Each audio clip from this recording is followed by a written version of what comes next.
dengan kamu. Cara dan pola pendidikannya harus beda, Bu.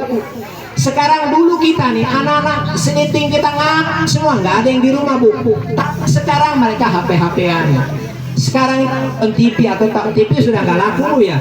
Saya aja udah hampir 3 tahun, Bu, nggak pernah lihat TV. Karena kenapa? Set boxnya rusak, jadi nggak bisa lihat TV. Ada yang lucu, Bu, ya. Ada yang lucu. Ini dia punya TV, buat beli set box. Jadi TV-nya dijual, uangnya set box. Akhirnya dibokong. Nah, pasangnya di mana? Ya. Nah, ini artinya ibu-ibu setelah iman kita Allah titipkan dijaga dengan ilmu pengetahuan, terutama ilmu pengetahuan agama. Tapi jangan hanya sebatas itu saja, Bu. Indonesia adalah negara yang kaya. Indonesia adalah negara yang hebat sebetulnya. Contoh, Bu, saya kadang-kadang suka jalan-jalan, pengen tahu maksudnya. Ibu tahu daerah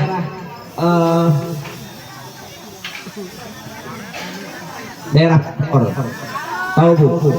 Di sana itu ada yang namanya Aneka Tambang, perusahaan Australia. Saya pernah datang ke ustadznya, kurang lebih 1 kilo dari situ.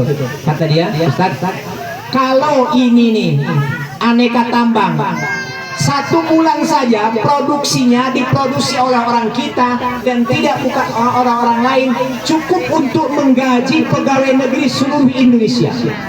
Apalagi Freeport, Bu. Freeport mana Freeport? Di Irian Jaya. Masya Allah kita kaya. Tetapi karena memang mungkin wallahu a'lam, karenanya anak-anak kita ketika dia jago umum terus sampai selesai hingga dia titik darah penghabisan atau titik pendidikan yang terakhir doktor, atau jadi nanti ketika setelah doktor menjadi profesor, agar kita menjadi negara yang mandiri, Bu.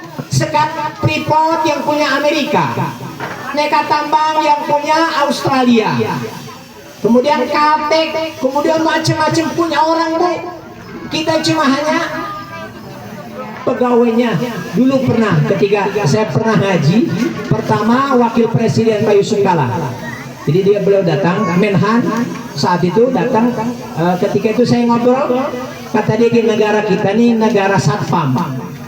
Artinya gini, kalau satpam yang punya pabrik siapa, Bu? Orang mana-mana. Kemudian yang ngumpulin duit siapa? Orang mana-mana. Satpamnya kerjanya. Nah ini, Bu, makanya anak kita yuk tolong.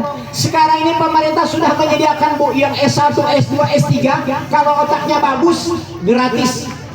Tapi dengan syarat, Bu, nilai dan akhlaknya harus dari awal akhir itu sesuai. Jadi iman ini harus kita pelihara dengan pengetahuan.